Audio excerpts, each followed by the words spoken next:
గతంలో ఎప్పుడూ చూడనటువంటి పరిమాణాలు చూసాం, ఇబ్బందికర సంఘటనలు చూసాం. ప్రజాస్వామ్యాన్ని కాలరాయడం జరిగింది. అందుకనే ప్రజలు ఈసారి తెలంగాణ రాష్ట్రం ఇచ్చిన కాంగ్రెస్ పార్టీకి, తెలంగాణ రాష్ట్రం ఇచ్చిన సోనియా గాంధీ రుణం తీర్చుకోవాలని ప్రజలు కొత్త ప్రభుత్వానికి అవకాశం ఇచ్చారు, కాంగ్రెస్ ప్రభుత్వాన్ని. ఆ ఎన్నికల సందర్భంలో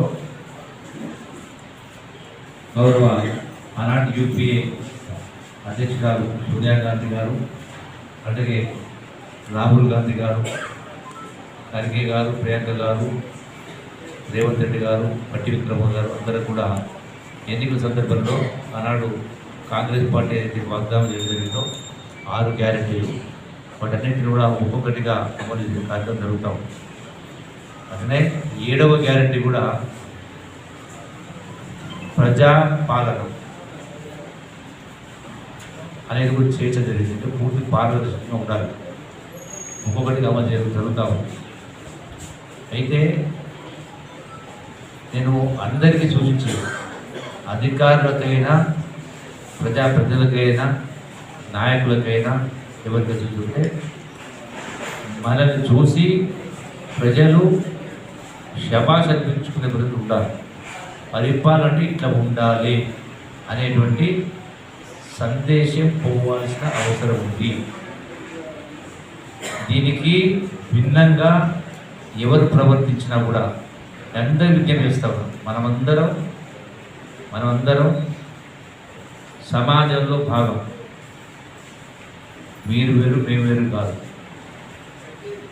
మనందరి అదృష్టం, ఇలా మీ అందరి అదృష్టం కూడా ఈనాటి ప్రభుత్వ ఉద్యోగాలు ఉన్నారు.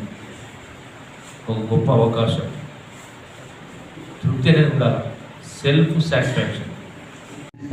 నా ఫోన్ నంబరు మళ్ళీ కూడా చెప్తా, 9848014089.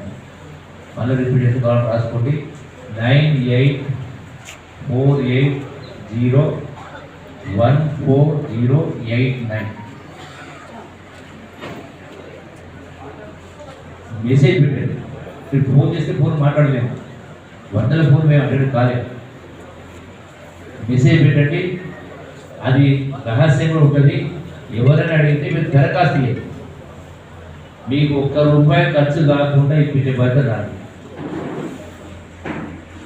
ఎవరికి లంచాలు ఇవ్వాల్సిన అవసరం లేదు.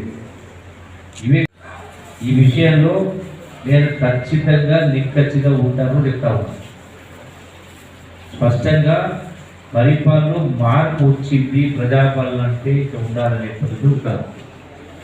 అట్లాగే మీ సమస్యలు ఉంటే, ఉద్యోగ సమస్య, మీ సమస్య ఉంటే మాకు సూచిస్తాడు. తప్పకుండా నేను మానవీయ కొడుతూ నేను దాన్ని పరిస్థితి అర్థం చేస్తూ తప్పకుండా మా సహాయకారం ఉంటాయి.